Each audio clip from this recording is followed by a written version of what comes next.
So in the packet, you have basically the clean version of what is the reflection of all the comments and discussion that we've had over the last several months. There were some minor tweaks that we made after the last review with the commission. So the section 3 includes the definitions that we are going to be adding. So we're calling the whole section home businesses, but we're creating different tiers of permits. So we're not going to call everything home occupations, even though that's the terminology that everybody's sort of used to. So everything falls under the business category, which could be a home office, a home occupation, or a rural home business. We're defining what equipment is, and then we're creating the difference between a business vehicle and a commercial vehicle. At the last meeting, as everybody's aware, the biggest thing that the commission has kind of struggled with coming to which way we go on is this commercial vehicle. What should people be able to bring home? How big should it be? How long should it stay? What's the impact to residents, roads, and to someone who's trying to earn a living, and kind of going back and forth. So one of the adjustments that we made following the last discussion was to define a commercial vehicle as a motor vehicle that is no longer than 26 feet in length, or putting a cap on it, used in conjunction with a business with or without lettering or signage. And then we added the meets or exceeds 26,000 pounds. So essentially, that would be like a tractor trailer cab. Triaxle tractor trailer cab. So the triaxle, right? Triaxle would be less than 26 feet in length. I can't imagine it going 26. No. But then also would exceed the gross vehicle weight rating of 26,000 pounds for sure. An 18-wheeler the tractor would have a gross vehicle weight rating in excess of 26,000 pounds. Overall, I think we looked at that, right, and those are less than 26 feet. I think talked about it. I could as long as it's not someone with a big moving mobile. They're not a mobile home. It looks like there are some that are probably close. And so, the other thing to kind of keep in mind is we shifted around some of the numbers. So again, we're not saying if you have a commercial vehicle, it's completely prohibited. We're saying if you have one commercial vehicle, you need to get a certificate of zoning compliance, which is through the staff. If you have more than one, you need to get a special permit from the commission. So this really is about figuring out, based upon what the operation of the business is, where they fall in the permitting scheme. So if somebody starts off as a home business and then they end up with having, I gotta buy some commercial equipment, this is doing really well, then okay, we tell them, no, you no longer fall under the no permit required category, you need to get staff. If they continue to do really well, and they buy more equipment, or they buy more vehicles, or they have this or that, then they would go to the special permit category. And then that gets capped out at for business to commercial, etc. But the idea there was the business could grow in a way that we would manage the permitting as it got there. We added, as part of that, a minimum acreage requirement for the rural home business. So, for example, if somebody had 2 work trucks and 1 commercial vehicle, and they said, I want to buy 2 more. If they didn't have 3 acres, they wouldn't. So they'd have to find a place that was not at home. So there are some things that people may reach a point where they can't accommodate the business the way that they needed to on their property. But I think that was kind of the intent. So, at a high level, I think we've got the home. We have the home office, which is tier 1, which is, if you look at the table at the last page, which does not have as one business vehicle, so if a guy is, or gal has something, maybe they're a mobile vet or something, I don't know, they have one business vehicle, but not commercial vehicle, no equipment, no employees, no exterior evidence, etc. They don't get any permits, they don't get anything. They have the right to operate, and they don't do this annual permit review like we have now. The certificate of zoning compliance, which is the process which is somewhat in place now, is done through staff. So again, they don't go to a meeting. They can have it on any residential property in the zones that allow residential uses. There's no minimum lot size, so no matter what size house or lot you have now, you can have that. Again, no exterior evidence, so no outside storage, display of goods and materials or other evidence beyond the business vehicle. Shall not occupy an area of the principal dwelling which is more than 50%. So again, we bumped that up from 25% in the home office to 50% in the home occupation. Is the note supposed to be in there or struck out? My copy has, I can't tell. It should be no more than 50. Yeah. Right? Which is otherwise would no be more than 50%. Right. Yeah, it's hard to tell. Like, yes, it's meant to not exceed 50%. Okay, so that should be no more than. So the no should stay in there. Right. Yes. If there are accessory buildings associated with the home occupation, they are not to exceed the footprint of the principal dwelling. One of the reasons we shifted some of this is because we realized, the commission kind of came to this realization that we were almost prohibiting people from putting things into buildings because we were limiting how big an accessory building could be associated with, based upon the principal dwelling. And if someone has a couple of pieces of equipment which are within the regulations, there's no reason we should discourage them from putting it into the building, but the previous regs would limit that. Non-resident employees, we are saying not more than 2, and then they're allowed 3 business vehicles, commercial vehicle, and a piece of equipment.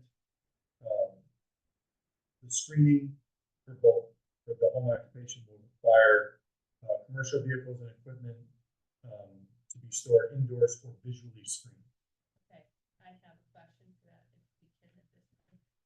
On your draft page, or number 2, this second page, it does say the commission may require that parking be screened for the use of fencing or counterfeit. Where are you?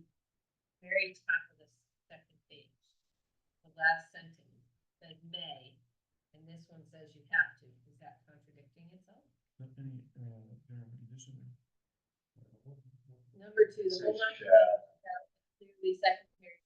The next one says the commission may require that the required parking be screened for the use of fencing and coniferous planting. Yet in the table it says it has to. So I think, and this is talking about, I have seen the home. And should that say home business instead of home occupation? So home business would be for all of them. Occupation would be that second tier. So this one, home occupation. So home occupation screening isn't a problem anyway. Shall be clear secondary. So that should be home business. And aren't you changing everything to read home business instead of home occupation? Right. So I think the commission may require is okay because depending on how they come, or you would need something that is, or you do require, but we would, yeah, we want to change home occupation to home business. Okay, but does that may require here on the table that says down? Screening on the back page, yeah. Table screening. So I think if we keep 2 to say home businesses, and then the commission may, I mean, the way that I look at it as the commission may, if the commission is doing a review, we could specify it, we could take it out, whatever you're more comfortable with. In the first 2 cases, you're never going to see the application, so you're never going to be in a position where you may. Whereas in the last piece of it, the rural home business you meant. But we can just. I'm just thinking if the person who comes in and says, well, there's no way I can screen it, it costs too much money, and I should be a rural home business. But then somewhere else in the paperwork they read says, well, it may not tell me it has to be screened. So I'm just I like, think we can, that language is effectively redundant. I think we can strike it. That last sentence. It's already covered in the table, and so rather than. well, I'll be honest, I like we can decide if it actually needs to be screened depending on where it is versus, hey, you have to. Well, we're requiring it to be screened, but it didn't used to, when we kind of have gone back and forth on this. The screening we've adjusted. And I think the screening that's required for the last two is for commercial vehicles or equipment. So it's not for a business vehicle. It was the idea that this is a 26, yeah. Yes, no, I'm trying to make sure. So if it goes before, if for the rural home business, the special use permit, if you are comfortable with it, and we have this language that says limited visible evidence or indication of the operation may be permitted, you have the flexibility through the special permit process to say, we want something here, we want some screening for tier 3. 1 and 2, you don't. It's just what's in the table, because that's not going to come before you. But we're not allowing external, we're requiring it to be screened.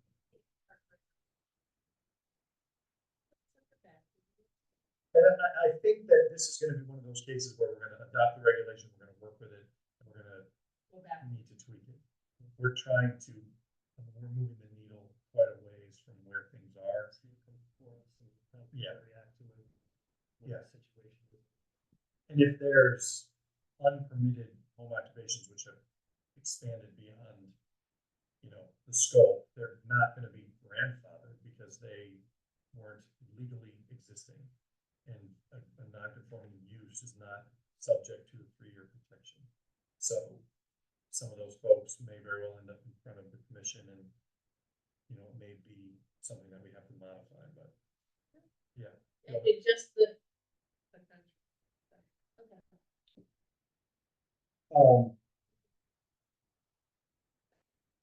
No, so when you go to the home occupation, we allow for up to 4 visits from members of the public per day. We require 2 parking spaces, again, because some of these you may have people visiting, so you have parking space, someone coming, someone going, and then 1 for every employee.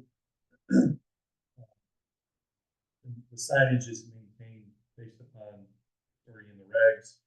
And then for the rural home business category, so that's a special permit, requires a public hearing. The third row you'll see is compliance review.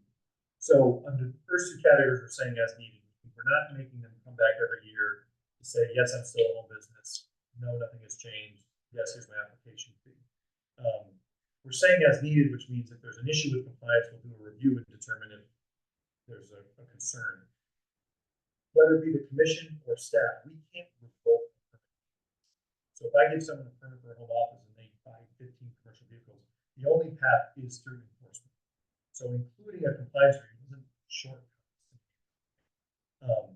But on the special permit side, so while we're not saying the permit can expire and we're going to revoke it, if there's something where the commission is on the fence about it, or feeling like it's really about an operation thing or hours that they're coming and going, whatever, we can set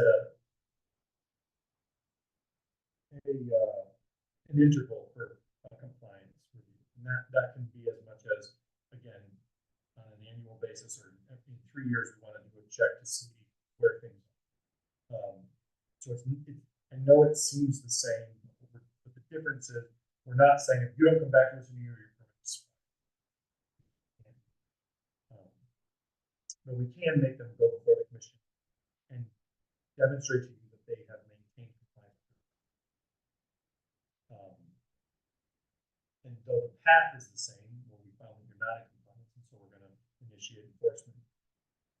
putting them in a process where they have to come back in front of you and say, here's why I'm in compliance, tends to keep compliance more, you know, in check. The property type, again, single family, so we didn't want to prohibit someone who was an accountant from working out of a condo, someone who's something else from having, you know, a small, unsubstantial operation, apartment or condo or something else. But we didn't want someone parking equipment stuff. So the way that we got it set up here is that when you get to the rural home business, you have to be in the single. And you have to have the 3 acres. We allow limited visible evidence for the rural home business instead of all outdoor evidence. And we again increase the total area and saying that it can't exceed shall not occupy an area within the principal dwelling or accessory building, which is more than that no is struck. There's no. yes, I circled that one. Okay. I'm not sure what, I don't know what. Because I did it as a track change. Accessory buildings, as far as size, again, determined by the commission. So if someone came before you and they said, I have one specialized piece of all big, I want to put in the building, and we all agreed that made sense, you could approve that as part of their special. We're increasing the number of employees from 2 to 4 and increasing the vehicles and equipment from 3 to 4, 1 to 2, and 1 to 4. Again, that was because we set a minimum acreage of 3 acres. Still requiring the indoors are visually screened. Members of the public visitation and parking is determined by the commission. Signage is still limited to 2 square feet. So with that, take a breath. We didn't change much as far as the requirements for the information to be submitted. Detailed statement, inaccurate on plot plan, floor plan. We added language on page 2 for multiple home businesses, which was based on the discussion and not wanting there to be 5, we don't want to create any impromptu business incubators, but we also didn't want to make it so that a husband and wife couldn't be both running some type of operations. So you're limited to 2 home offices or 2 home occupations, rural business, or 1 home occupation and 1 rural business. Can you say that again for number 2? That was my other. 2 home occupations, rural businesses, or 1 home occupation and 1 rural. Okay, so it's 2 home occupations or 2 rural businesses or 1 home occupation and 1 rural business. The comma confused me. Grammar's not much fun. So Neither is mine. if you think it reads differently, we can adjust the language. I don't know, that's my question. Does anybody else have a comment? I'm sorry, So to me, my bad grammar says 2 home occupations, rural business, that's 1 thing in 1 house. Or page 2, multiple home businesses, B, number 2.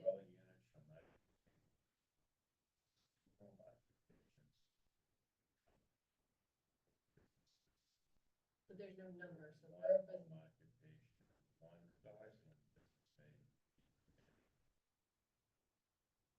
Same parcel.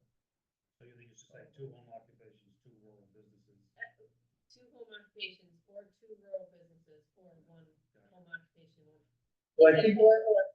what allow 2 home offices and 2 home occupations, but I don't think you want to allow 2 rural businesses. Okay. So it should be 2 home occupations.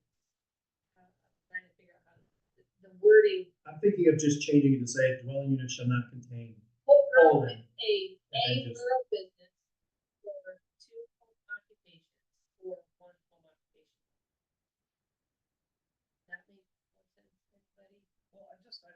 clarify, what do we mean by two home business? Just because a business can have very different, a business can operate with one set of equipment, and have three separate businesses. Like I might have Andy's lawnmowing service, I have a bunch of mowers, and maybe I have a Bobcat with a mower on it. And then I might do Andy's hardscape, or build stone wall. Exact same equipment, exact same price. That might be a separate LLC. I might have a third thing. And I might do Andy's field mowing, which is, and I do that for business reasons because it compartments me for tax reasons or whatever. Yet, that would, even though it's only one set of trucks, one set of equipment, it would have three businesses. Would that not be allowed? Because that would be three home occupations. One office. I only have one dedicated office in my home. I have one set of, but I can run 3 or 4 LLCs for tax reasons. So you can technically have three. Right, so I'm a little, so 3, but what if it's 4? What if I sell parts? What if, I'm just kind of curious. So parts doesn't fall in, you can't have a parts sales, automotive sales, service or repairs, so wouldn't parts. Oh, what if I'm doing mail orders? I don't know, I'm just saying, I'm just curious as to how would that, what? Yeah, people do that stuff, sure they do. They start getting a line on a particular, you go on eBay, you're buying carburetors and things, so I from 50 different providers, some of them are not. If that came up and someone filed a complaint in our office, there were 3 separate business entities registered to a single location that were using the equipment. What it would come down to for me is, do they fall within the allowable vehicles and equipment? Because it could be, I can't imagine that all those 3 businesses each own each piece of equipment by 33%, right? So if your lawn mowing business has all the equipment and the other 2 businesses use it, then in my mind, you have 2 home offices. That's fine. Yeah, I'm just saying that, but, Yeah. it depends on, I don't like to think about, we make a regulation and we only worry about it if there's a complaint. That doesn't seem right. No, It should be that anyone who reads it can say, yeah, this makes sense. yeah, That's fine. I mean, 3 of them, sort of combination, 2 home offices, 1 rural business, 2 home offices, 1 home occupation, 2 home occupation. There's a lot of potential combinations. We did talk about this briefly, but didn't go anywhere. We could just look at to say more than 1 needs a special I'm not permit. saying it necessarily, something like that. I'm not saying it has to be, but think about people that they own their home, but they have 2 parcels of land that are conjoining. The parcels under an LLC. The vehicles are under another LLC. So you might have 4 LLCs doing one thing, and you do it for tax reasons. You're very, very common with vehicles in separate LLC, because that liability then is separated from your business liability, so you don't bleed over. You actually have 2 insurance policies. They have more money to bill. It's often things are done that way. They're not really tax dodges, as the attorneys tell them. Still need to come down here though. You still need a good, I don't like to make regulations that we're automatically putting people out of compliance. And it makes it doubly hard to enforce, and then you get a complaint. And you're like, okay, well, now we still can't do anything, or we have to do something, and maybe we don't even want to. Something to think about. I don't know that the language has to be changed. Well, it says rural businesses, so to me, that says I could have 3 or 4 rural businesses, doesn't have a number attached to it. Right. Or a limit. You have the. Yeah. Right, I think when I think spirit of this, you don't want to have 3, 4 different occupations going on in the same residential neighborhood home, which makes sense. Yeah. So you can have 2 home occupations, 2 rural businesses, or 1 home occupation and 1 rural business by But special how permit. is, It says 2 home occupations, real businesses, or 1 home occupation, 1 real business may be permitted on the same parcel. So they're saying you have 2 occupations, 2 rural businesses, or 1 home occupation. Yeah. That's 2, 2, and 2. Alright, so That makes sense to me. then I would just, my brain says it needs to have the number 2 in front of rural businesses. It just, Sure. I think that. again, Yeah, otherwise that's you right. leave it open to the, for your, And that's all by special permit. If someone has 3 entities on the same property that share equipment, and that's, it's hard to imagine a situation where that would come up and there wouldn't be a level of equipment or vehicles or external evidence that would, push this to needing its own industrial zone area. I mean, because we're based upon what we have, 4, 2, and 4. If someone's just doing parts online and they're like, oh, I just have an online shop and they're not, that's a separate home office. And I think that's why we separate. So dwelling unit shall not contain more than 2 home offices. That's line 1, and then line 2, 2 home offices. So I think in theory, you could also read that to mean, we don't consider home offices when we're looking at home occupations for all businesses. So you can have 2 home offices, and you can have 2 home occupations. But you can't have essentially 3 of anything. Yeah, I mean, 1 thing. And that's sort of one of those things. Do you think about the guy who is in the situation you described, or do you think about the guy who's got a 850 square foot ranch on a undersized lot and is trying to run more out of the house? I don't know what's more likely, and I agree we shouldn't be thinking about stuff from a complaint perspective. I just think of it that way because I'm at that point, once I get it right, I'm being asked to implement the regs. What does it say? And frequently we look at it and say, what the heck does it say? But I can clarify that language or separate, change the structure of how it's written. I don't have any, and I know the spirit of this, keep residential areas residential and not turn them into commercial zones by businesses just expanding into the point where you can't tell the difference. I mean, I get that. The people that live in their home should have a level of peace and quiet. That's why they put it in a residential area. Anyway, just clarity. There's 2 things that I had as also homework that was brought up the last meeting. One was, I believe it was Bill that talked about like this idea of fees and how that impacts.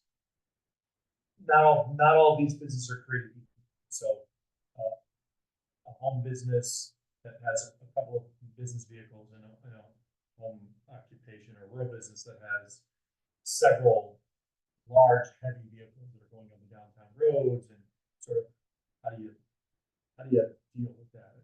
And so one of the things that I talked about the last meeting was we can't have impact fees. What are qualified as impact fees, which is where you decide the value of the application fee based upon the size of the business or parking spaces. That's not legal in Connecticut. We can have different application fees based upon the tier of permit. So a home occupation be different than a rural business. But I'm not sure I can see my way, that I'm not able to.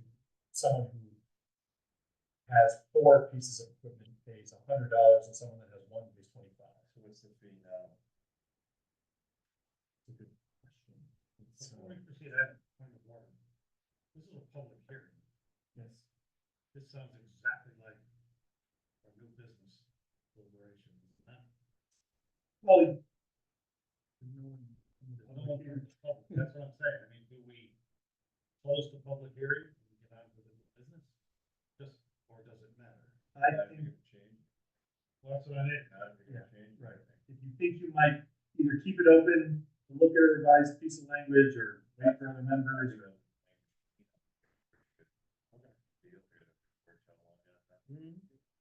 So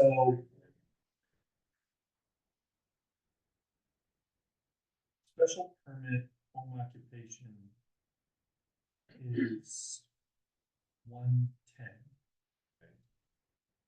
Then if it's a renewal and they're in the R80, it's 85.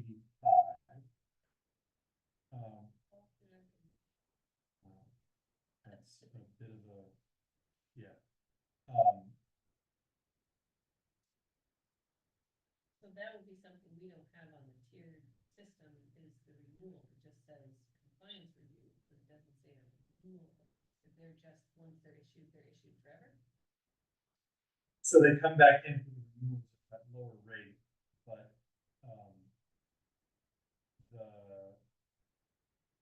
not all of the permits issued basically said in the beginning, you've got to come back. And if they're special permits, they frequently were told they had to come back annually, like we did for sand and gravel, but the language would be, you're getting this permit in 1995, this permit is good until 1996. And then they come back in 96 and got one, and that, it doesn't work that way. We require special permits to be filed on the land records. So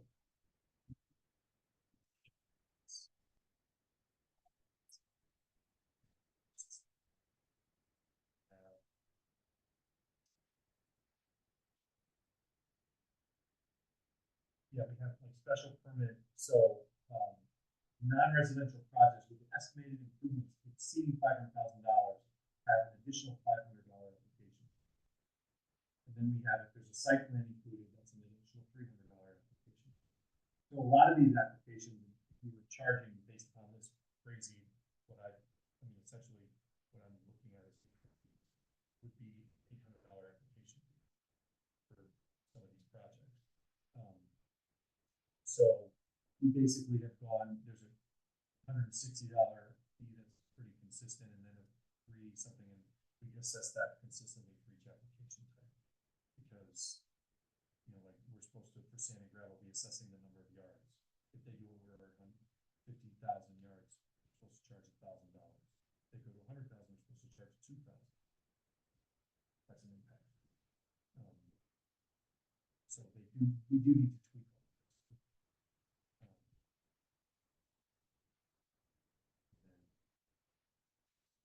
So if someone with a home, what we used to consider just a home occupation, no matter what they were, as long as they had, if they didn't need a special permit, are we charging them after the initial? They come back in every year with a $25 fee. But because it's an application, the state says we have to charge the $60 state fee, so they pay $85. So they pay the one something the first time and then $85 every year. And that could be But are the ones that we know of that we run renewal campaigns through OpenGov, and so it reminds them and it sends them emails, and we can track all of that. But a tax accountant working out of their house with a laptop is paying that same renewal fee as Whitman, because they're all coming back in for just an annual, which is kind of one of the things that was indicated you guys wanted to get away from, which is not charging the tax accountant or the home office, this, no renewal fee, right.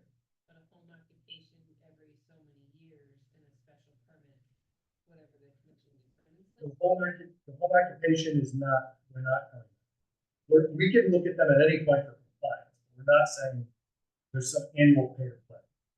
Once they get the permit, they pay the application fee, and that's it. And maybe you want to adjust your application fees at one time. That's something we can talk about. But once they get their permit, no matter which category, they're not paying an additional fee annually just to continue to be a business. We can go back to that. That's how it is. The fee structure is there. It's up to you guys.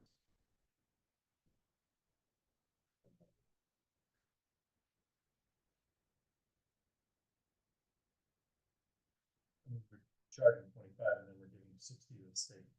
So 2/3 of what we collect, we don't even keep. And I can't take that. I can't do anything with that fee. We can make our fee 0, but if I take an application, I have to charge 60. Let's see.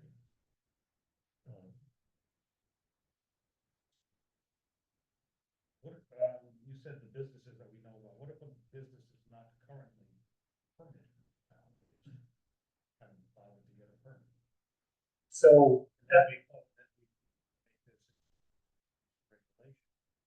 Is that those businesses?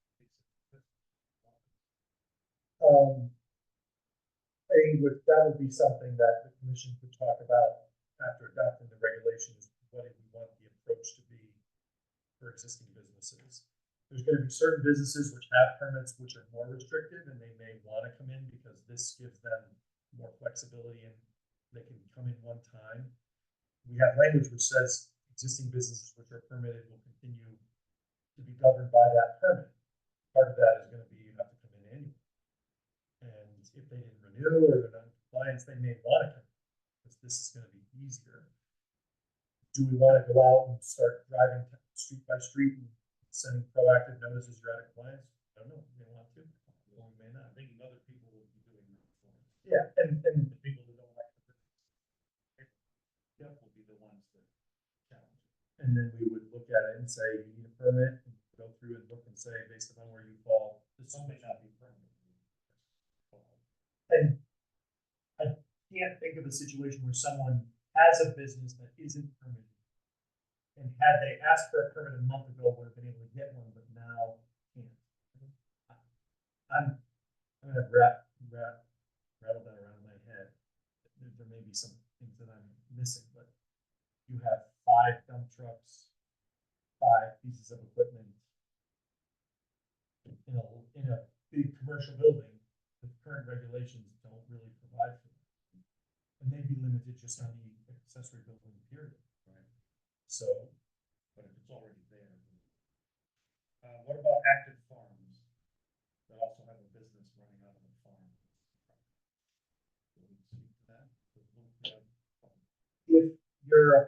you have a farm and you sell hay, and you have equipment that is related to your cutting, managing, transporting, and selling hay, to me, that's part of the farming operation.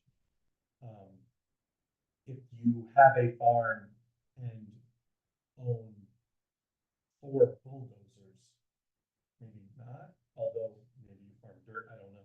We'd have to exercise that roughly and try to, the intent is not to require farms to come in, but we want to make sure that it wasn't a legitimate commercial business that also happened to be located.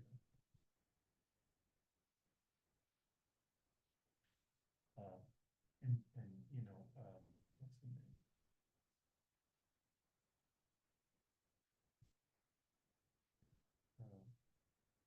We want to name names of the public hearing. I mean, there are some that come to my mind, but they have a farm and they have a commercial business, which is permitted by a very old home occupation. Oh, you're thinking of the one at the intersection of Marco, Eldridge, and Dillville. Yeah. But even some other ones that, where they call themselves custom farmers. Mm-hmm. And they are very good size, very reputable, very responsive, very good contributor to the town. They're a good company. In a case, Residential home, they call themselves. in a couple of those, the issue with that is that the network's out of the barn. Those operations, as we see them, by staff, commission, whatever, previously. Some of the other ones are just grown and existed without any. So, have to just look at that, but they can't claim not pre-existing non-conforming use. Maybe they could claim accessory building. But all kinds of equipment and vehicles and employees or whatever that, you know, as a running a business from the house, that use is not grandfathered in 3 years. So with those, so if this goes into regulation, again, what happens to those businesses that are not compliant with this? Well, when it goes in, nothing. They're not compliant now, they won't be. And the question is, you know, does the commission want to take a proactive approach, try to go out or not, or whatever, and say, hey, got new regulations, you need to look at them, if you're not in compliance, it's, you know, we're gonna. Well, right, and so you're under no obligation.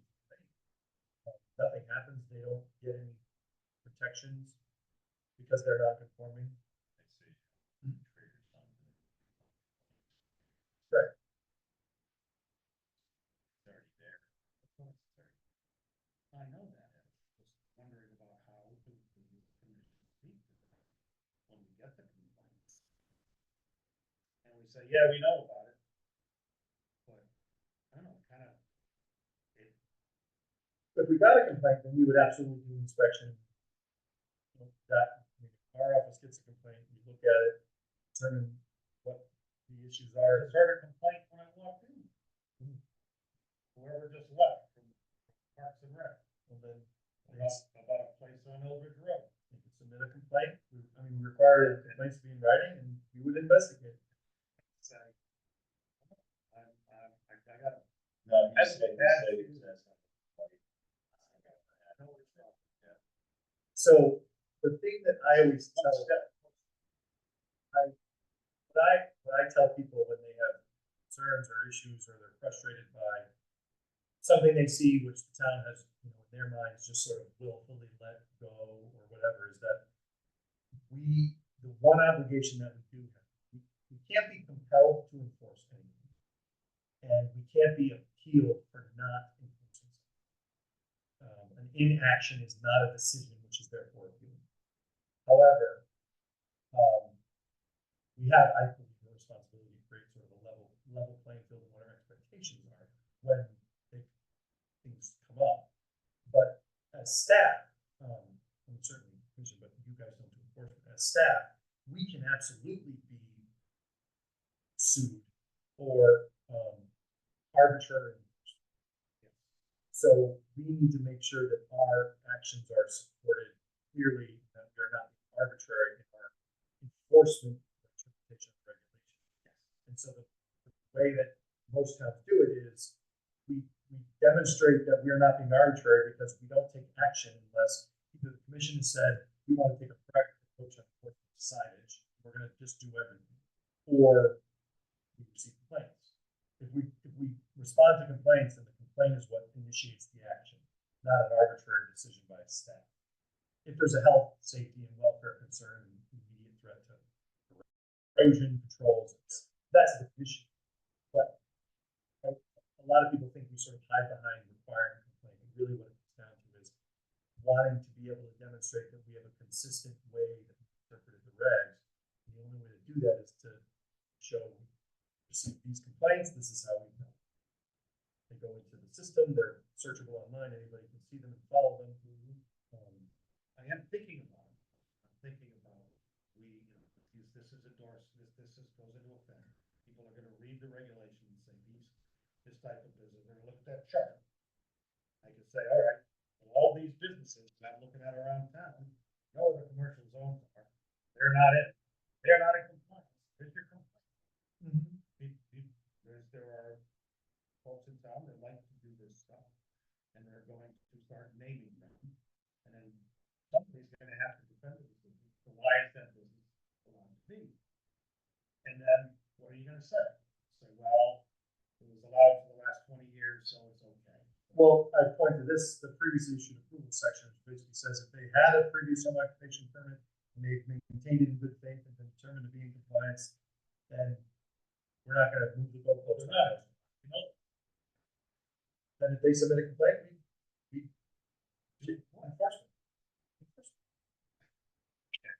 If somebody submits a complaint and there's a violation, that is the path. If you don't want us to do that, to rework the regs. Major businesses now, that if you get a complaint, it's just up to January 1st, say you're gonna get a complaint. January 2nd, and then somebody feels sorry, you can't do business on your property anymore based on these new regulations. And you've been here for 4 years paying taxes, and now, sorry, you're not allowed to do this anymore. See you later. Well, if they already had a permit, then nothing changes. You said that they're not a complaint. Right, they're not in compliance, but that, but We're changing the definition. Now they're a rural, but this they're is, not, this is giving them, well, shall continue to be governed by previous, provided such renewal sought and obtained prior to, so those existing permits, provided they're in compliance with that.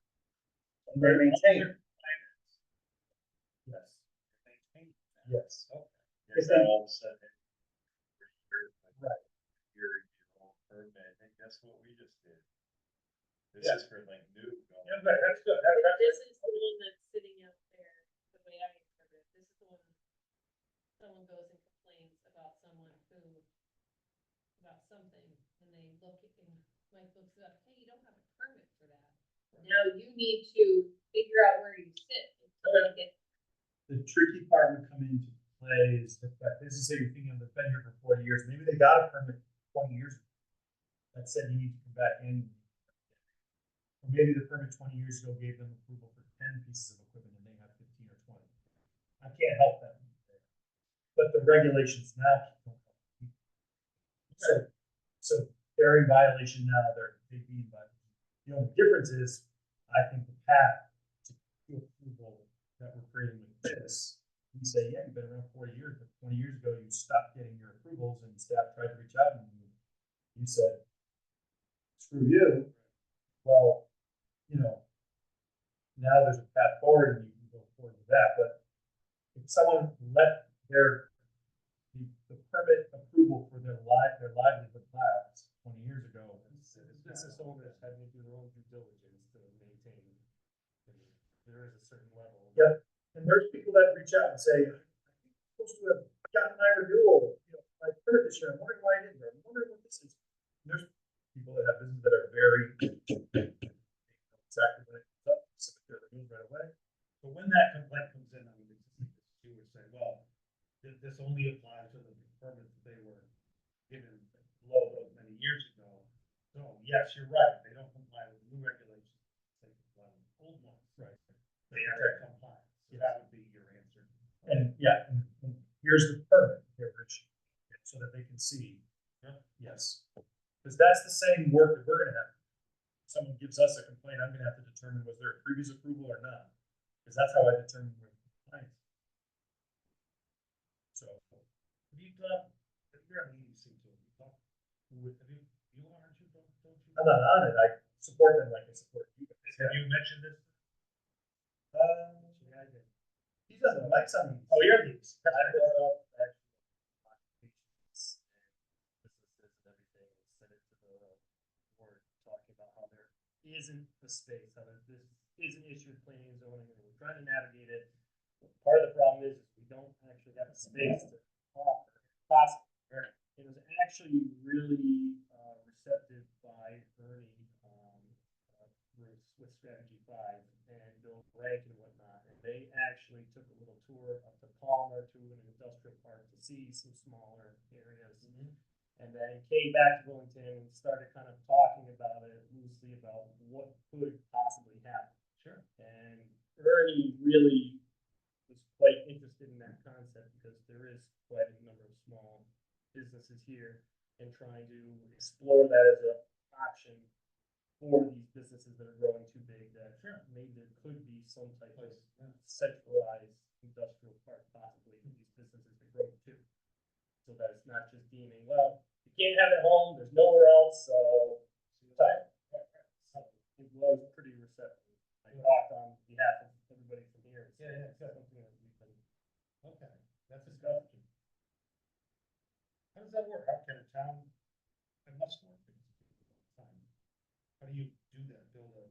How does the town build an industrial park? And then rent it out or something? Holland did it through, you know, then did it more formally and then basically put the lots up, which then they sell. The town road is a town road anyway, so they did the development and got all the infrastructure and DOT and all that, and then the lots were developed individually, just like a subdivision. Set up your Star Hill. With the bubbles. Yeah. So Right. Thompson, maybe a couple of others, actually years ago, all contributed to a single industrial park. They all put in money to create things in one town, and they had an arrangement for how the tax revenues would be shared. I think it was a really good concept, and it was well thought out, and would have been great, but the area of the state, time, the economy when it was created, really, it didn't explode, and I'm not sure how successful it was because of that. I think the groundwork was in place, but, you know, and had they done that in South Windsor or would have been different, but it was this idea that, you know, we all are gonna contribute to development, gas, et cetera, and then jointly benefit off of the jobs and the tax and the, you know, So there's a precedent. Not you, but someone. and I think that's what Bill was getting at with these increased application fees, is could that fund the legwork that the town would need to do? Just, you know, hundreds of thousands of dollars to do that. That's a lot of home occupation. Thank you, that answered my question. All right.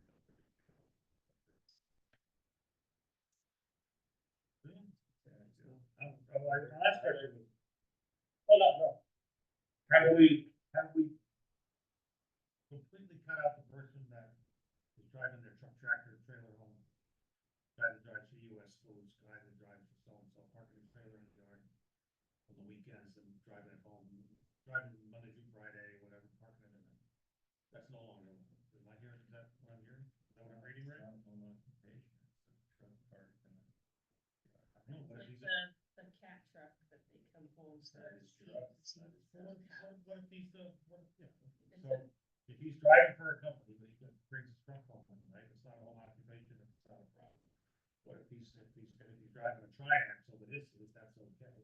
What if he's driving a truck tractor dump, regular, 18-wheel dump truck, parking it at home and that's not allowed. Or is it? 26 feet, 26,000 pounds is the That'd limitation. be 80,000 pounds before 45. So then it qualifies a commercial vehicle, and so if he had, But it's for someone, well, I think Andy's asking, if he's driving it for someone else, he just comes home every night with it. That's what it'd be, right, so he's driving somebody else. doesn't- Oh, that, I don't know, with a Well, whole well, trailer well, behind it. If he's driving the company truck home. Cause there was one locally who used to bring home. the trailer, with 18 There were two 18-wheelers on Ruby Road for years. I mean, 320. Right on 320. Right next to it. On the west side. so Right up there. this says, we don't necessarily require that, it says, for home business, accessory uses conducted for compensation by the occupants of a residential dwelling or lot which complies with applicable provisions. So, in some of those cases, if someone didn't own the vehicle but was on the property and they had a commercial vehicle, I think they could still come in under that. It's still allowed to be parked there, it's just not, you're not running the entire operation out of the house. I mean, I mentioned this very early on, one of the things that I'm shocked that our regulations don't deal with is just the parking of commercial vehicles. We don't have anything that says you can't just park an 18-wheeler on your, maybe you just love an 18-wheelers and you just want to buy, we don't have anything that says you can't. We have this for home occupation, which is again tied to an occupation. We don't have anything in there explicitly, but I could clarify. Then we need to, all right, but it's under vehicle commercial, it says motor vehicle not to exceed 26 feet. So that means that's 26 feet or less. Right. Does that include the trailer or just the power unit? You say a motor vehicle, if it's hooked up to the trailer. I get what Andy's You know what I mean? saying. My takeaway from the meeting before was allow the guy to bring the tractor home when he's bobtail, but we don't necessarily need to have The trailer every a day. 53-foot box behind a full-blown tractor trailer parking on the shop. we got on Timber Lane, we got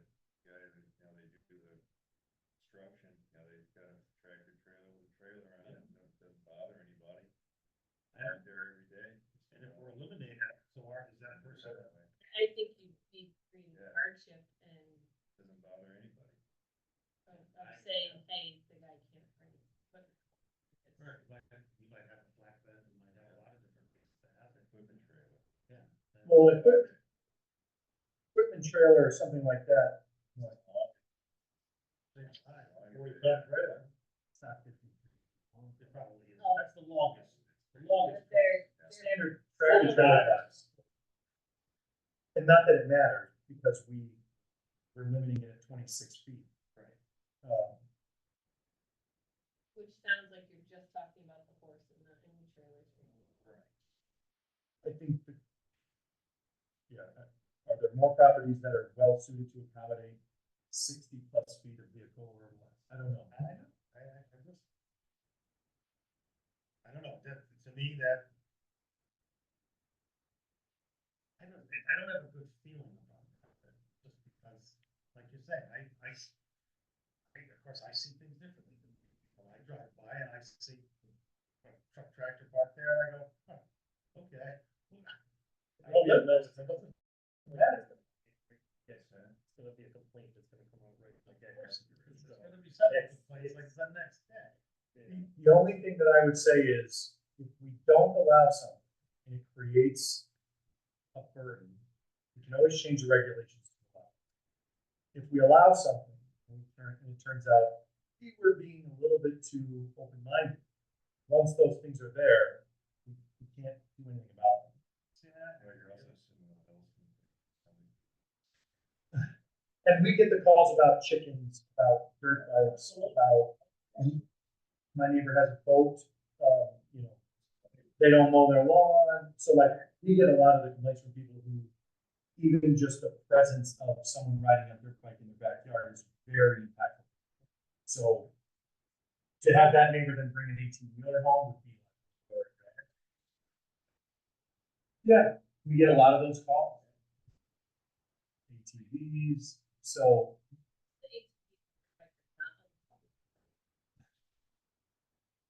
I don't want it planning and zoning. I'm like, oh, neither do I. and that's really unfair enforcement. If the draft regulations are immediately assaulted and they have to defend and more, makes the commission look a little weak. If or at that- least, That person is not running a business at their home with that horse and trailer. Like that. I hate You can't do anything about it, sorry. But again, we don't have any provisions on the books now. Yeah. And so, you know, if they're already happening, not home business is just a guy who drives a truck and has a trailer and he takes it home. We could, you know, I don't think we should add something that's gonna create a burden for those people, because sometimes it's all they've got for a job. That's my opinion. Yeah, I agree. What, since not to exceed. No, that's, I mean, if Bill knows that he'd be arguing, who's the one that really liked it? He doesn't like the tractor trailer. I'm not calling him out, I mean, I was just making a statement. Like boat, passion, truck. Yeah, right. Yeah. So, I'm wondering. It seems like we're creating an enforcement issue that might be very difficult to defend. And might start to look arbitrary, by anyone said, well, I just measured that and it's 29 feet. Okay, I don't know why you're on the property measuring it, but you weren't paying for it now. And then you say, okay, now what? Sorry. Just seems like we're creating a mess for ourselves. And you're here, you're very knowledgeable. You're not gonna be here forever. Somebody else is gonna stay. And then, we're not. Somebody else is. Make sure we craft something that's pretty solid and really serves its intent, which is to preserve the tranquility of a residential neighborhood without unduly impacting those businesses that belong there, let's say. And I can certainly agree that some don't belong there. Some of the ones that are where they are, I don't think they're bothering me. Because there aren't any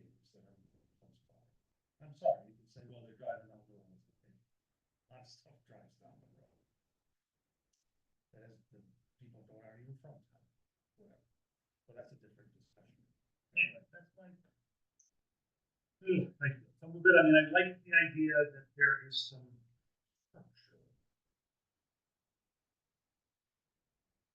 I get a bad feeling in my stomach, and I think about the businesses that I know and that people like being impacted.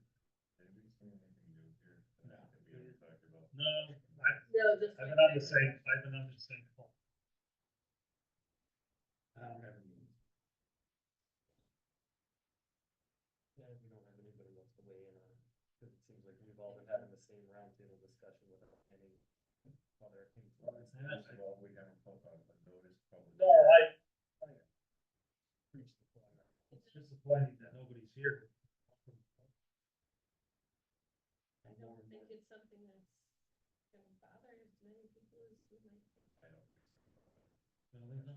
No, I if think they're not the here to talk places are about gonna keep rolling, under the old, Right. changes, anything new, hopefully they comply with this when they come in and get their permit maybe it'll make it easier for them to figure out how to do a permit, and maybe more people will. I mean, one of the things that we talked about was if someone was parking a truck in a trailer somewhere and it wasn't permitted, if we went into this, couldn't have anything, we would issue them a notice and we would basically comply. Next day they get up and they go away, they go to work, they're gone for 4 days, they're compliant. They come back 2 weeks later. I mean, really, what you're talking about, which is not the operation of a business, but is the parking or storing of a commercial vehicle in almost every set of zoning regulations I've ever read, those are handled. That's handled separately. A business vehicle and a commercial vehicle are defined, and how you can take them home, and where they can be parked, and all that are dealt with separately outside of home occupation. Because if somebody has like one of those emergency response trucks, or like 24-hour roadside repair, some of those things are big. They have nothing to do with the business being operated on the property. You've got backup alarms, and they're diesel, so they might be idling at 3 a.m. as they head off to whatever. And those could be, they could bother someone, but it's not a home occupation. So if that's something that we want to think about, we might want to handle that separately. Or just not do anything and see where things go. Because we obviously don't need to do any of this tonight. I can make these changes. With a couple of these tweaks to just the red lines. Unless you want to see when I'm going to bring back the changes.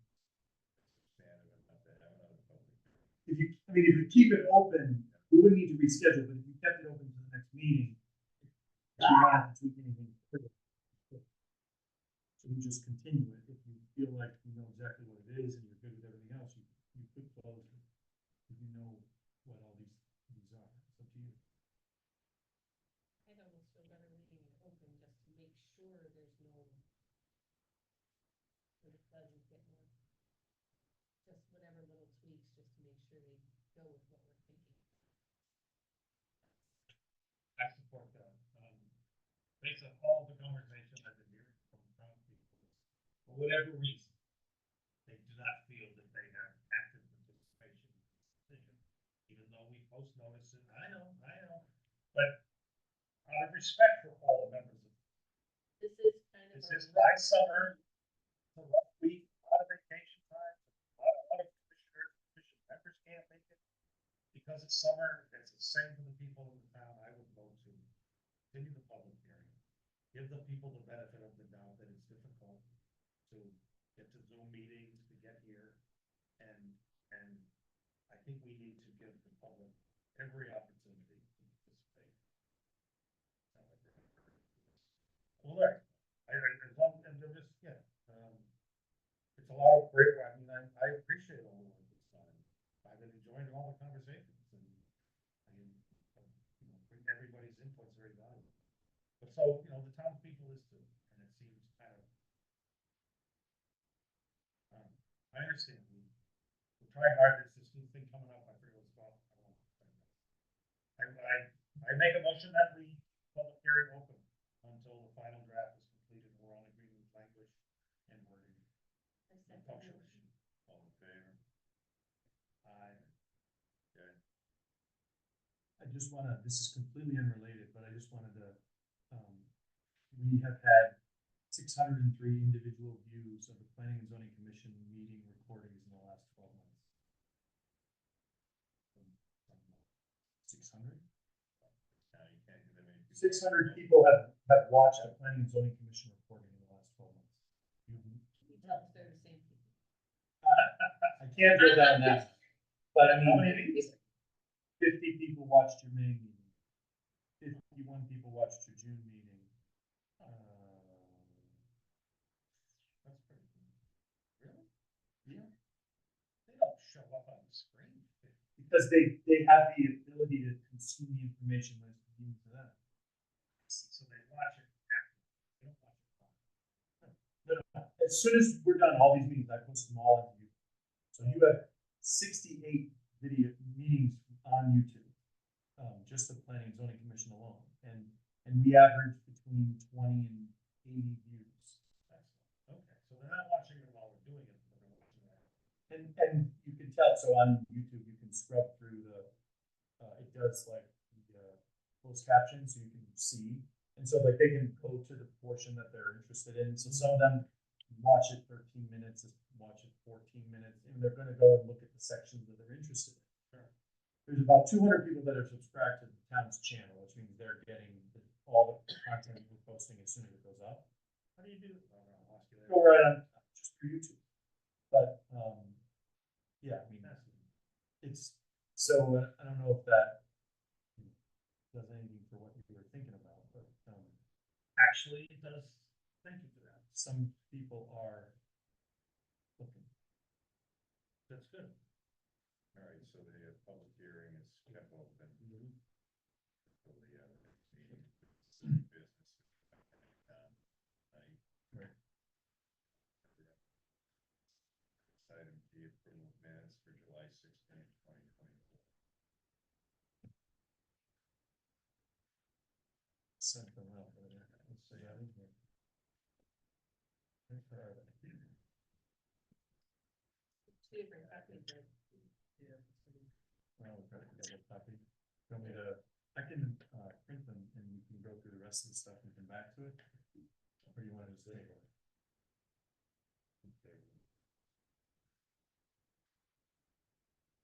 They're filed. And posted online, I just.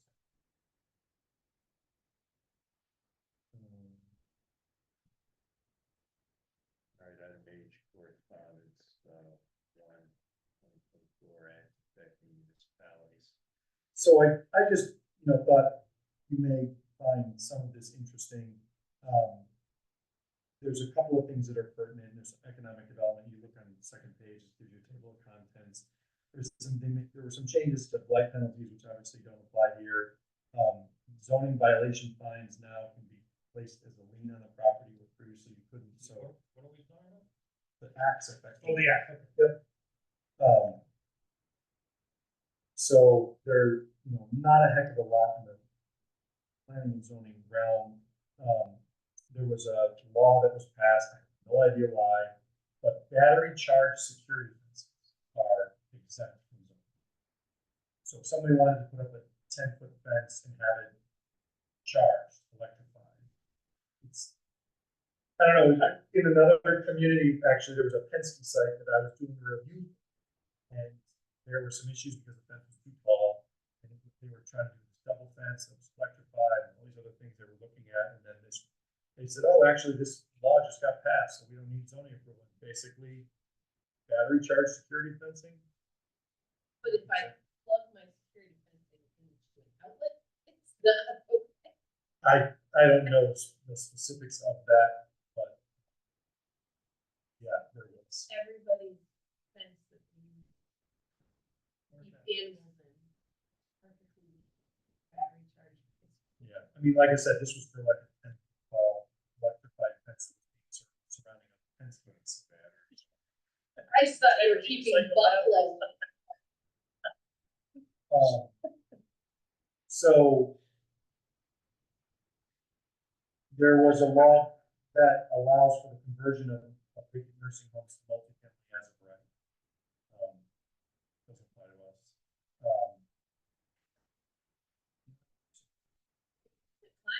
Oh, I changed, used to be a nursing. yeah, I don't know what to call this.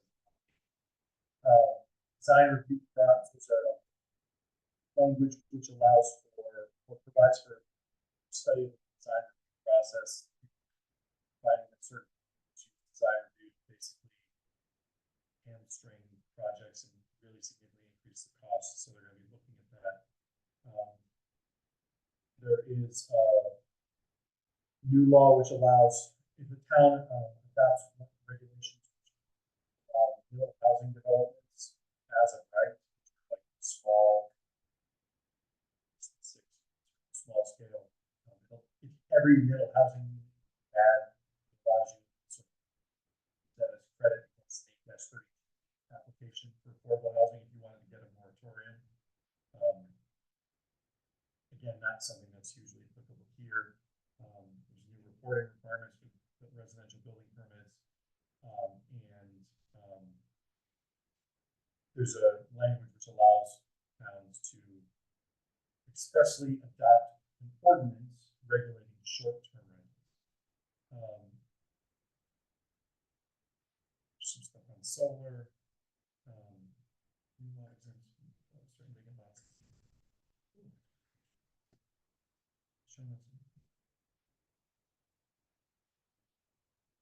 Everything else is pretty straightforward, but I didn't know if anybody was interested, so it was short and decided to. It's actually a good report because it's very concise. Hey, here's what happened. And it kind of covers everything, so we figured we'd give it to you. It covers, elections, grants, all kinds of stuff.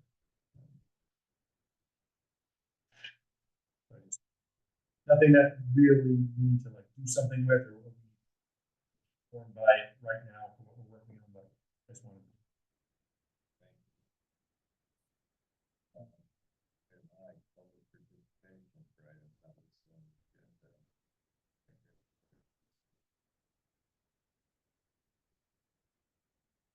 I just want to mention there's a program, can't think of what it's called, what is it, Everclear or something, that phone program where we've had it for a while now, but it is how we were just talking about how to get notices out. First one you're looking at, you applied for it, but you would be able to get text messages about upcoming meetings. Everbridge. That's a thing that we are part of, and we're looking into how that could emergency notices. Several of the things that are going on, and I don't know, just something to be aware of. Another way of getting information out, because that is an ongoing complaint, various factions that people don't know what's going on, how to get involved, whatever. And that's all I have to tell you. Jay, staff report discussion. Item number 1, citation enforcement process. So at the last meeting, I kind of talked to the commission about some of these ongoing compliance issues. Essentially, we are very limited in the tools that we have in our toolbox. We have a notice of violation, we have a cease and desist. After that, if we do not get compliance, there's nothing else that a zoning officer can do to really force a property into compliance, other than coming to you and saying, you agree, should we engage the commission's attorney to start court proceeding against the property owner? One of the reasons I started thinking about this is because we had that parcel on 74, and we went through that whole process. We were unsuccessful after many, many months. We decided to go forward with enforcement. We went through the process. We filed everything we filed. We waited months to get a court date, and literally the week that we got judgment and everything was ready to go, the property went into foreclosure, and that essentially wipes court action, because once the owner changes, Different owner now. right. Any person else. So as soon as an owner changes, our enforcement is completely erased. because, What's in that? and that didn't cost much because we didn't, the owner was not appearing, so we filed a motion, requested an order. Here, nothing happened. Our attorney, so the judge basically issued an order, which would have allowed us to go forward. We just couldn't. So there wasn't an extreme cost to that. But, you know, these things can take months, you know, it could be 8 months to get in front of a judge if you needed to.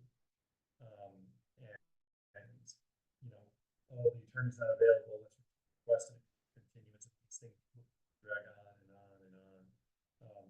So the expense is something to consider, but you know, for the going rate that you get for Howler and Sage, it's extremely affordable. And so, yes, there's a cost, but really it's that we have no options.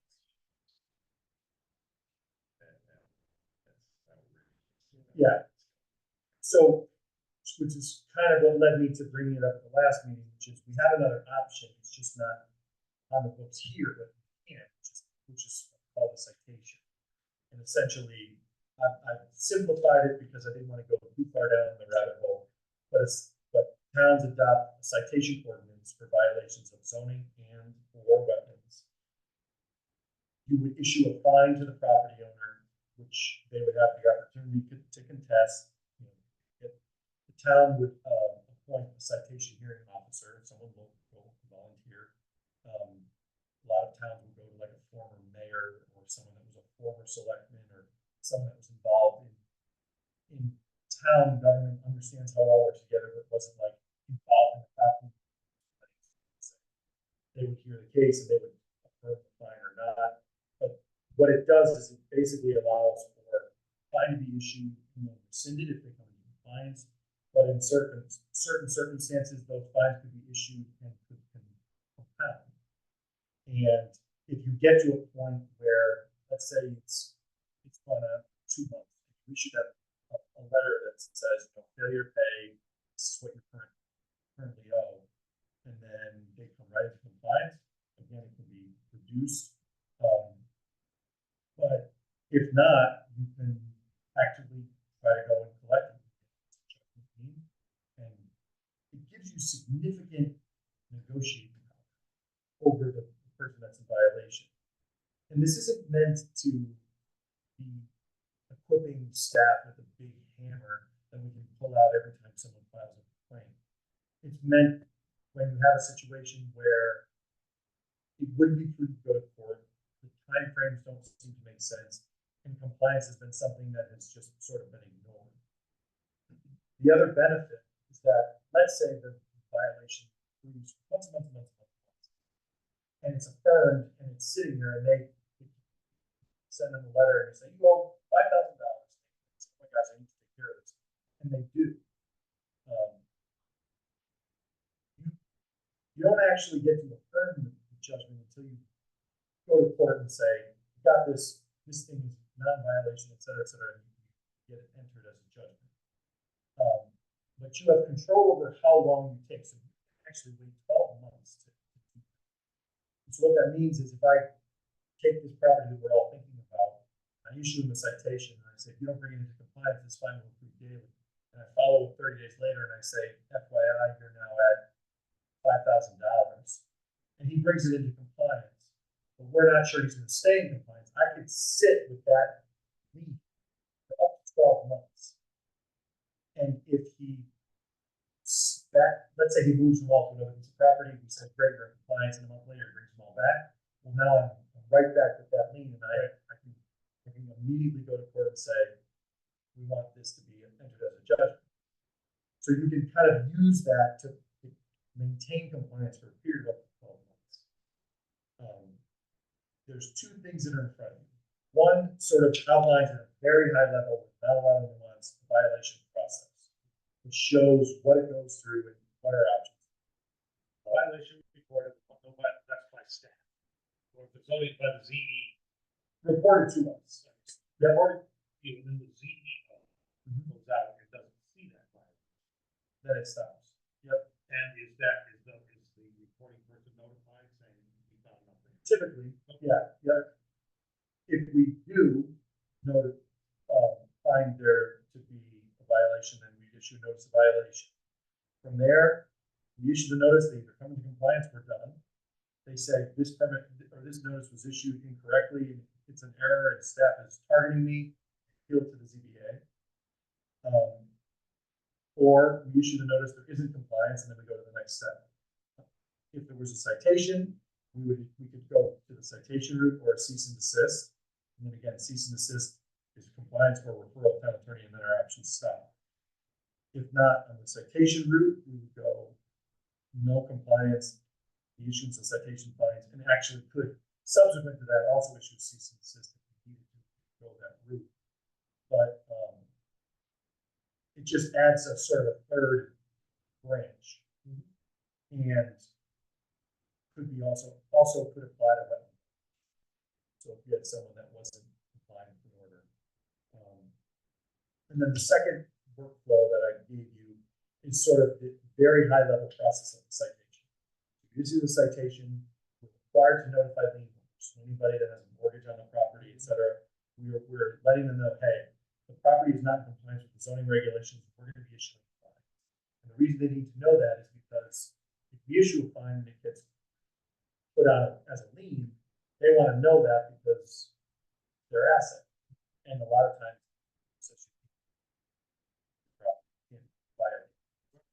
so they may actually step in and say, well, we're going to take care of this because we don't want to have a fine that exceeds the value of the asset. We issue a failure to pay, property fines, if not, we have a hearing. And then again, they would affirm the fines, we would let the property owner know, and then we'd have up to 12 months to try to collect those fines and file a notice of lien. This is a complicated process, but if you're trying to get compliance from someone that isn't interested in compliance, one of the things that we do is issue notices of violation, we second notices, we issue cease and desist, we follow we make phone calls, we talk to them, but we don't have a lot of tools. No teeth to it. I think it's something to consider, but I think in a case like that one right now, we have what we got, like we did last time. Yeah, I mean, yeah, we could. We could basically rehash that. We can talk about that at some point. Yeah, based upon what we have going on, and I can put an executive session on the agenda to give you an update on the Harris case, and we can talk about that and trying to just sort of reignite whatever we had going on in that other parcel. I mean, they're basically both. But It's not sorry, just. what do we need to do to develop an ordinance? Is that us, or is that the selectmen? Or do we have to present something to the selectmen that says, hey, this is what we. That's my question. I mean, the Board of Selectmen isn't going to draft it, and even if they decided to do it, it would probably make its way to mine. So if you felt like this was something worth pursuing, the next step would be that I would probably draft. Well, probably what I would say is send it to the Board of Selectmen as an idea, and if they don't say this is dead on arrival, then we would put together an ordinance for them to consider, because we'd have to go to town meeting and the whole 9 yards. But yeah, I wouldn't want to spend the time on the ordinance and then say no it, but also want to get some buy-in, so I could kind of show them the same idea, give them an overview. Would it be beneficial if we invited them to the next meeting and said, hey, we'd like to have all of our selectmen here so we can talk about this? I think you could just send it, get it on the agenda. I would say get it. Knowing people if you, I don't know, could be you, could be me, ask, I'll ask the person, I couldn't even get this on the agenda. If you had some examples there's a lot of talk between towns talking about wild animals. They're looking at more logical salvation. So I think it's healthy, and so there is more talk. You had a draft ordinance from a nearby town speak to it. Yeah. I'm a real big fan of giving what I call warning orders. You kind of say, hey, here's something we're gonna be talking about. People start percolates in their head, and then when you do actually do a formal presentation, it's not a surprise, like, what the heck is this? So that would be my recommendation, do a sort of a soft entry, and, just have a conversation about it, and right away, you'll get the feel for whether or not it's a go or not, depending on how people react. We're concerned about like our business, thing. Yeah. Yes. Yes, we're gonna fire this in somebody's business,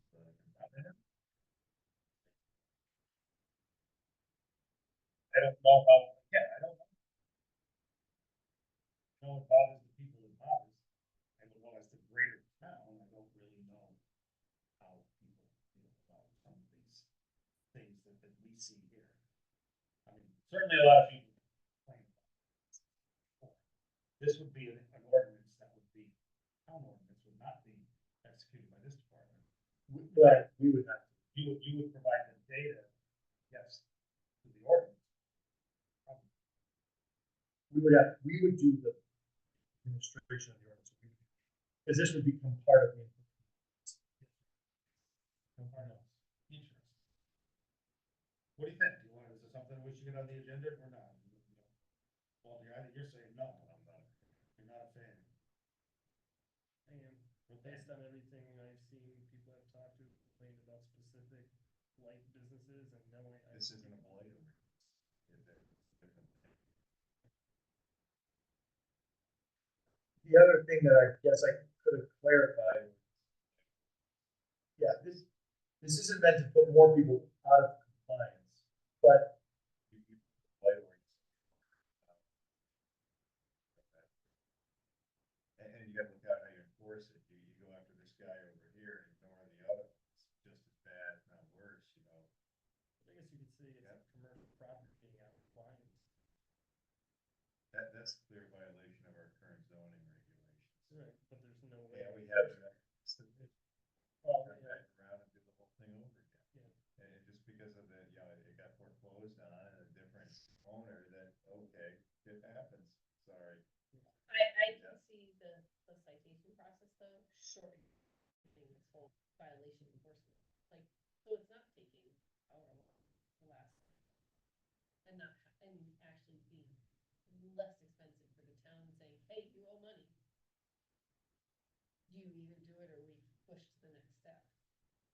I see people complying to not pay the money. and to be clear, if 6 months goes by and these fines accrue, even if it's been a firm, the town is not obligated to then file them as a lien. So if you get to that point, going through this process and the town, even if it gets the judgment affirmed, it still has to be reported. The idea is compliance. If they come in at any point and they say, if I come into compliance in a week, wipe the fine. And the first selectman says, absolutely, all we want is whatever. It's fine. So we're not under an obligation, even if we have allowed the fines to 10 months, to actually file them as a lien and then say, we expect to pay. It's this idea that if the property owner has a willful violation, they know that it's costing them $150 a day, that they are interested in compliance. And one of the things that was changed is on the right side because of that section of statutes, but one of the things that changed in 2024 was you're now allowed to assess fines based upon the property. Because I could go to FedEx and I could say, well, if you don't stop running your third shift, we're going to fine you $30 a day. They're going to say, I don't care. Okay. But if I go to another business that's smaller, $150 a day. So they want to scale it so that the fees are impactful based on the business side and not just what's across doing business. I'm more afraid of a citation than a blight ordinance. I don't. Well, that sounds like a whole. Well, blight ordinance changes what's in violation. All this does is give us an option for how we enforce what is already. So we're not finding new people in violation. And you don't have to. based on your violation enforcement process. You don't have to go there. No. You don't ever, every single violation, we could, even if there was ordinance existing, someone could say, we don't wanna take the citation, let's go the. We could discuss it. But I could say, we're gonna issue a notice of violation, we have to give them 30 days, we're gonna issue a cease and desist, gotta give them 30 days, so that's 60 days.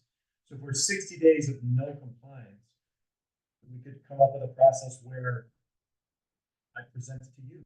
And I'd say, here's where it's going, we just issued 2 notices, 60 days, we haven't heard from you, what do you want me to do? You guys may say, let's proceed with enforcement, you may say, you think it's appropriate to issue a citation. I mean, there's a lot of ways that we can go about it. I like the checks and balances.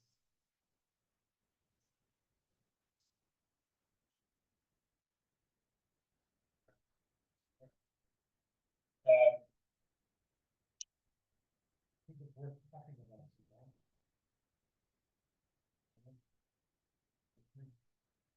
Is that something? I would agree. I think we. I would agree. I also want to present to the wetlands. So that would be the other half of that. I don't know if I can get on the number this coming meeting, but I would want to make them aware so they could say, we don't want this, or we do, or, you know, because it could be just ultimately, if you guys decide no and they say yes, it could be that it's just written for wetlands. The last ordinance we enforced was adult. That became an ordinance.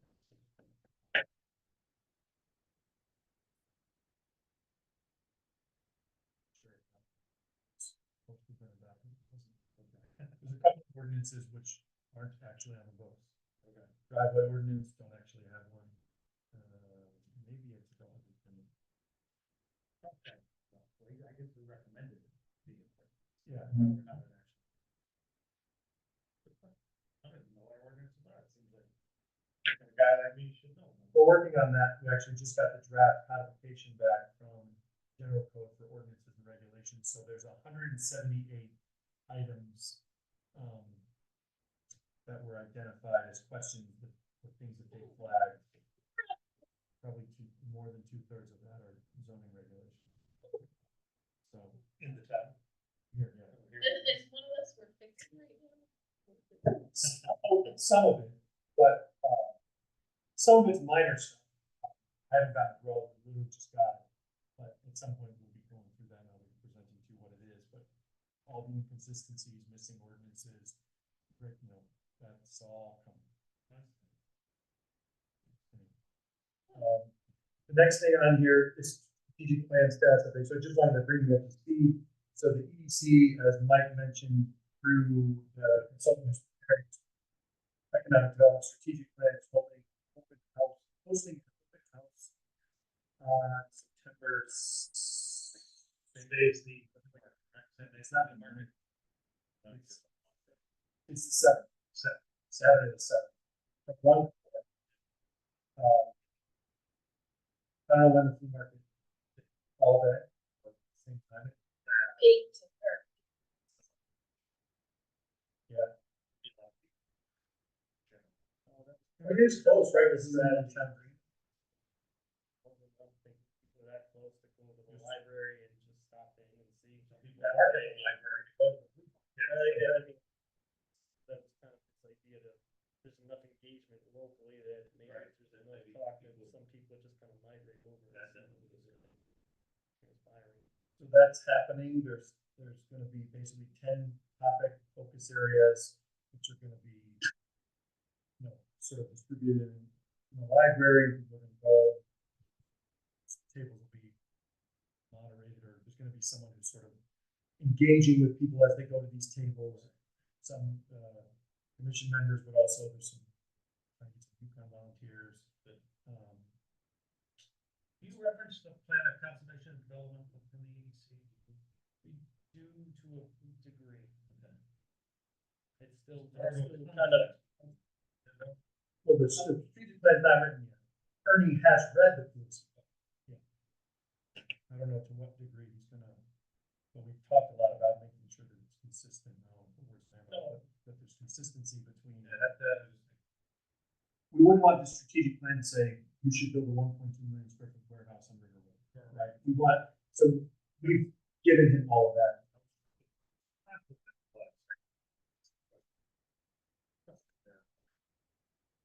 So if you're around, and once you fill up your car with flea market finds, just. Why not? No.